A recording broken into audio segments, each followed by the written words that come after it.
हुजूर सल्लल्लाहु ताला अलैहि वसल्लम ने फरमाया, जो शख्स बीमारी से फौत हुआ, जो शख्स, कुर्बान जाऊं, मेरे महबूब ने बीमारी का नाम ही नहीं लिया, फरमाया कोई भी बीमारी हो, फरमाया जो आदमी बीमारी से फौत हुआ अल्लाह उसे शहादत की मौत अता फरमाएगा और वो अज़ाब कब्र से और कब्र के इम्तिहान से भी महफूज रहेगा। और हुजूर फरमाते हैं उसको सुबह और शाम जन्नत के बागों में से रिस्क दिया जाएगा।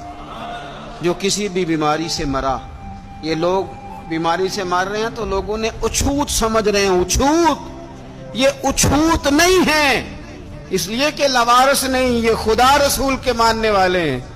तुम इन्हें अछूत कह रहे हो और मदीने वाले रसूल इन्हें शहीद फरमा रहे हैं। हुजूर ने फरमाया जो बीमारी से मरे शहीद है, वो कब्र के अजाब से महफूज रहेगा और जन्नत के बागों में से अल्लाह रिज़्क देगा। लोग कहते हैं देखो जी बड़ा तांग होकर दुनिया से गया है, तो उस बंदे को भी अजाब कब्र नहीं होता।